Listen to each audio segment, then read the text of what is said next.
It's not news or shocking to anyone that Jeremy Corbyn opposes nuclear weapons and would like Britain to get rid of them. It's been his position for many years. Now that he's Labour leader, his long-held view is coming under closer scrutiny because if he becomes Prime Minister, he'd be in charge of those nuclear weapons. And so he's facing questions like this one from Sarah Montague on Radio 4's Today.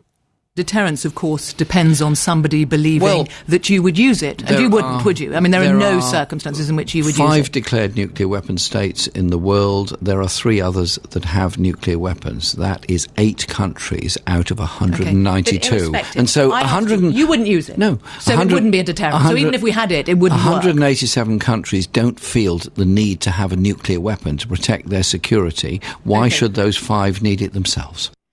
Jeremy Corbyn was asked about that later in the morning in an interview with the BBC's political editor Laura Kuenssberg.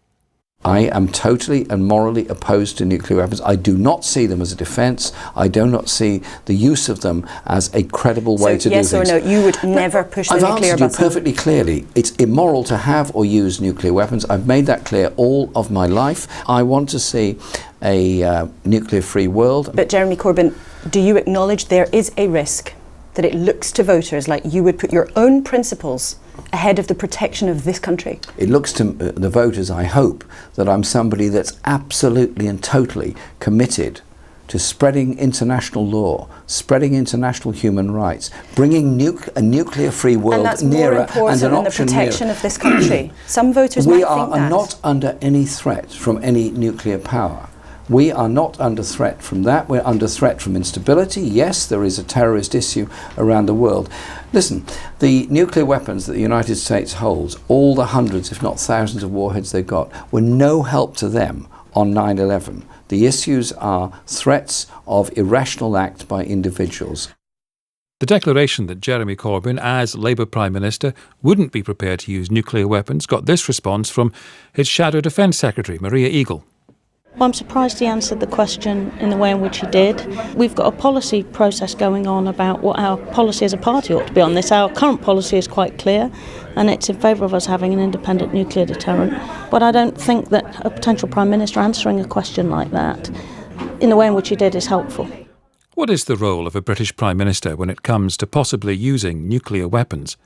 Lord Hennessy is a constitutional historian who recently made a Radio 4 documentary on nuclear weapons.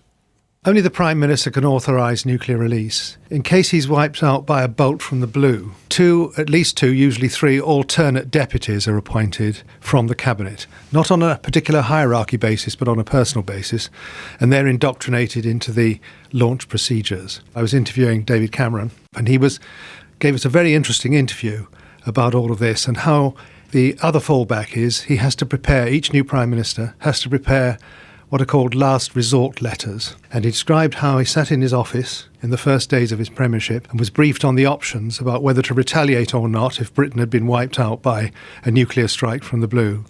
Then he has to prepare 4 letters, one for the inner safe of each of the 4 Trident submarines, outlining to the captain and the executive officer his wishes from beyond the grave about whether to retaliate or not. And when the submarine has every reason to believe that Britain has gone, there are several tests for this, one of which is not being able to get Radio 4 for several days. The captain and the executive officer go into the inner safe and take out the Prime Minister's wishes from beyond the grave. And the letters are put on these boats and they're destroyed unread when the premiership changes.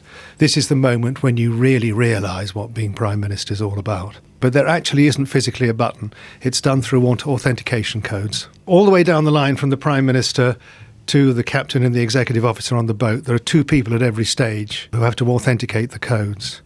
And the Prime Minister's National Firing Directive, it's called formally, will go from wherever he does it to a room underneath the Ministry of Defence, from there to the northward bunker, where it's translated into signals for the submarine or submarines on patrol, and then it goes out to them in the silent deep, wherever they are. In a period of international tension, they would be at 15 minutes readiness to fire. And within an hour or so of the Prime Minister taking the decision, the missile would have flown and landed. Lord Hennessy. So here we have a potential UK Prime Minister who says, no, I would never use our nuclear weapons. Leaving aside the important question of Labour's defence review and what it means for one political party, What does that position mean for the United Kingdom and for the world, that Jeremy Corbyn believes that? We spoke to lots of Jeremy Corbyn supporters in the Labour Party. 2 MPs had agreed to come on and then pulled out, having, quote-unquote, talked to colleagues. Ian Chamberlain speaks for the Campaign for Nuclear Disarmament. You're very welcome, as is Tom Tugendhat, the Conservative MP for Tunbridge, Edenbridge and Malling, and a former British Army officer. Is it Malling or Malling? Malling. I'm terribly sorry to quite all right. everyone in Malling for giving it such a Malling. East and West Malling. Well, quite.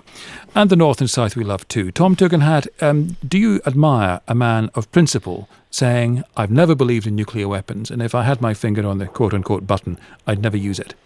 It's a question of the security of the state and not my admiration or otherwise for an individual. And what one's got to remember is these weapons have worked every day for the last 50-odd years. They've worked because they guarantee and they create a deterrence. You know they've worked because nothing's happened. But nothing's happened to all the countries that don't have nuclear weapons. Well, that's not exactly true.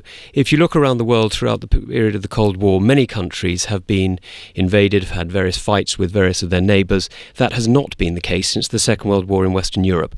And before you say many European countries don't have nuclear weapons, I'm afraid that isn't true either.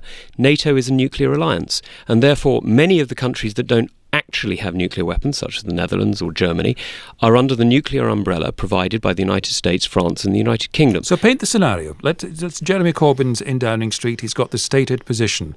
What would change, in your view, in terms of Britain's security as a result? Well, it simply leaves us open to nuclear blackmail. If Jeremy Corbyn has said that this weapon system is not going to work because he won't give the authorisation, and as Peter Hennessy quite rightly said, only the Prime Minister can give authorisation. So if he said it's not going to work, it exposes us to any amount of nuclear blackmail in the future, and we have no idea where that may come from. As the world has changed so much in the last 20 years, it's impossible to predict where it's going to be in 20 years' time. Do you have other examples of nuclear blackmail? Oh, well, there's plenty of examples of nuclear blackmail over the last few generations, and it's exactly the reason that the Chinese developed nuclear weapons in the 1950s and 60s, because the Russians were threatening them in exactly that way. Ian Chamberlain, where do you stand?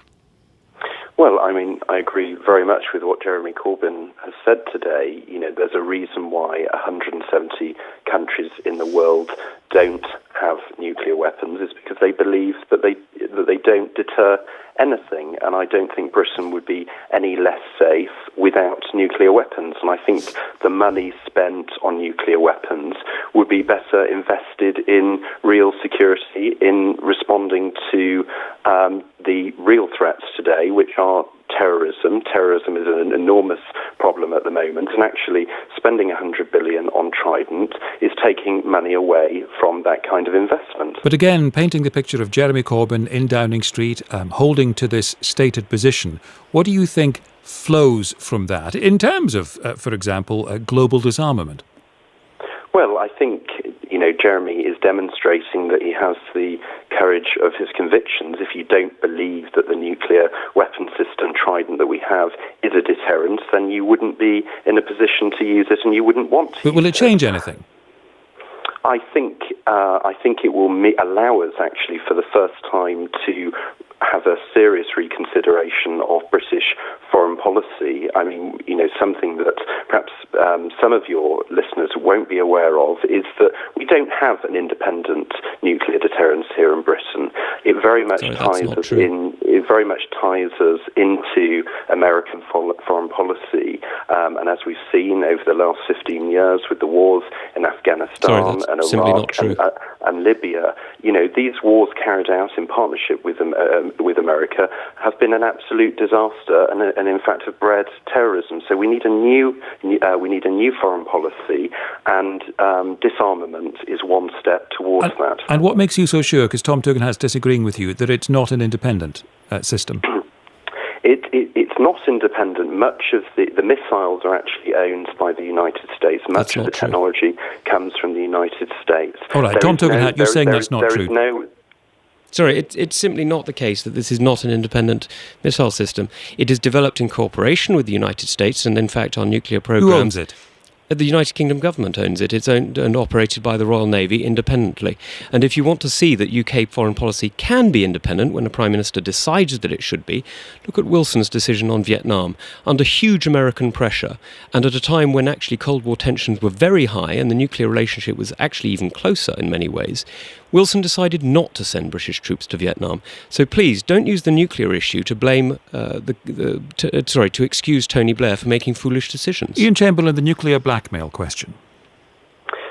I think that's a hypothetical that doesn't really respond to the world that we live in today. We're not in a Cold War scenario at the moment. As I said before, it may not be a power that chooses to try to blackmail us in a nuclear fashion. Yeah, I mean, most countries aren't thinking in this way at all, which is why, I mean, the logic of this groups of militants, for example. But the logic of this argument is that every country should begin developing their own nuclear weapons, and that obviously would lead to a less safe world, a more dangerous world. I think Jeremy really is a real multilateralist, because he's saying we can actually do something concrete here. We can disarm, and look at Iran, for example, the nuclear deal there. A political solution to some of these difficulties is the way forward. Right. And if we disarm, that puts us in a much stronger position to negotiate deals like Iran. Thanks to both of you, Ian Chamberlain from CND and Tom Tugendhat, Conservative MP for Tonbridge, Edenbridge and Malling.